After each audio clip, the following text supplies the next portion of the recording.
इस चैनल को देखने वालों की खिदमत में आरफ किसाना का सलाम पहुँचे। कुछ लोगों ने वर्क परमिट के हवाले से सवालात भेजे हैं और उसमें एक सवाल ये भी है कि क्या कोई शख्स दो काम करके वर्क परमिट की जो रिक्वायर्ड सैलरी है, जो तनख्वाह कम से कम हुकूमत ने रखी है, तो क्या वो पूरी कर सकता है, या क्या वो एक काम और बिज़नेस या पार्ट टाइम काम करके या पार्ट टाइम बिज़नेस करके क्या इस तरह से क्या वो तनख्वाह की जो शर्त है वो पूरी कर सकता है।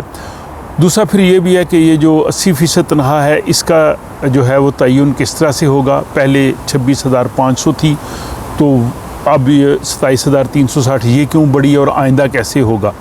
तो इस हवाले से जो बहुत से ज़ाहिर सवालात हैं और लोगों के ज़हन में होते हैं, जो लोग प्रोसेस में हैं, जिन्होंने अभी अपने वर्क परमिट को रिन्यू करवाना है या जिन्होंने मुस्तकबिल में नया वर्क परमिट लेना है, तो ये नेचुरली सवालात आते हैं। सबसे पहली बात यह है कि यहाँ पे जो हुकूमत ने तनख्वाह की हद थी वो 13,000 स्वीडिश क्रोन से बढ़ा के जो है वो 27,360 स्वीडिश क्रोन की है। पहले इन्होंने कहा था कि 26,500 स्वीडिश क्रोन होगी। इस तनख्वाह का तयन स्वीडन की जो औसत तनख्वाह है, जितने लोग भी स्वीडन में काम करते हैं उन तमाम की जो औसत निकालते हैं, और जो औसत निकलती है तो फिर उस औसत का 80% जो है वो ये 27,360 बना है। इस वक्त औसत तनख्वाह तकरीबन 34,200 है, 34,000 के करीब औसत तनख्वाह है। उसका 80% जो उन्होंने निकाला है वो 27,360 निकाला है।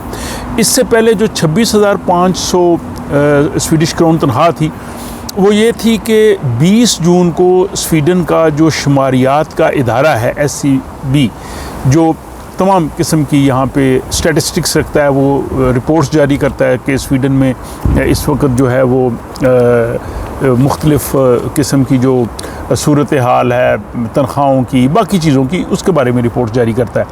वो 20 जून को जो उन्होंने रिपोर्ट जारी की थी तो उससे पहले 26,500 थी, लेकिन 20 जून के बाद जो औसत तनख्वाह बढ़ गई और उसका फिर 80% भी बढ़ गया, तो फिर ये बन गया 27,360।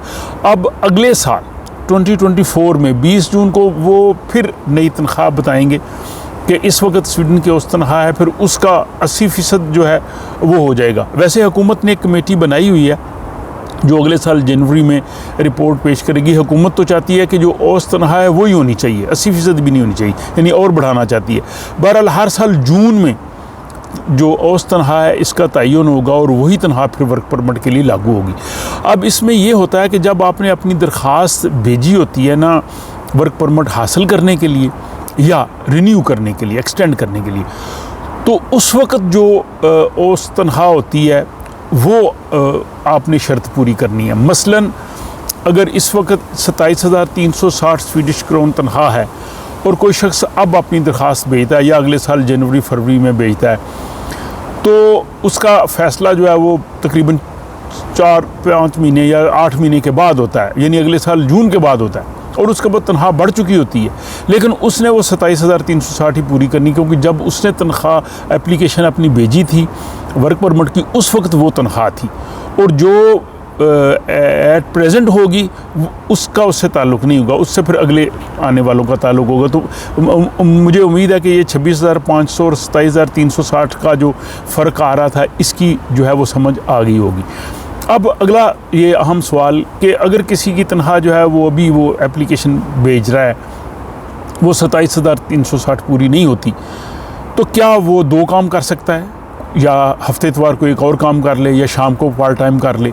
तो ऐसा मुमकिन नहीं है। जो वर्क परमिट माइग्रेशन बोर्ड ने आपको दिया है, माइग्रेशन बोर्ड वालों की डिमांड ये है, उनका तकाजा ये है कि उस वर्क परमिट से आपकी तनख्वाह पूरी होनी चाहिए, और उस वर्क परमिट में आपने ये बताया है कि आपको ये तनख्वाह जो मिल रही है इससे आप अपने अखराजात भी पूरे कर लेंगे, इससे आप जो इंश्योरेंस बाकी सारी चीज़ें पूरी करने के बाद ये आपकी तनख्वाह है। तो इसलिए दो काम करके या कोई और पार्ट टाइम काम करके आप अपनी तनख्वाह जो है वो शर्त पूरी नहीं कर सकते, आपको सिर्फ एक तनख्वाह से ही पूरी करनी है। अब दूसरा ये कि क्या आप साथ कोई बिज़नेस कर सकते हैं या आप पार्ट टाइम बिज़नेस कर सकते हैं। मुलाजमत के पहली चीज़ है कि जब मुलाजमत के लिए आपको वर्क परमिट मिला है तो एक टाइम में आप एक जॉब कर सकते हैं, दो जॉब आप नहीं कर सकते वर्क परमिट के रूल के मुताबिक। जो लोग यहाँ पे रहते हैं जिनके पास यहाँ पे नेशनलिटी है या PR है, वो दो जॉब कर सकते हैं, उनके लिए प्रॉब्लम नहीं है। लेकिन वर्क परमिट वाला सिर्फ एक काम ही कर सकता है।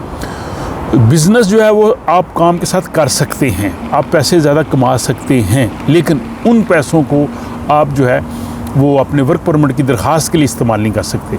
तो मुख्तसर ये कि आपको सिर्फ एक वर्क परमिट जो मिला है एक जॉब के लिए, उसकी तनख्वाह से या अपने तनख्वाह की शर्त पूरी करनी है। आप दो काम नहीं कर सकते।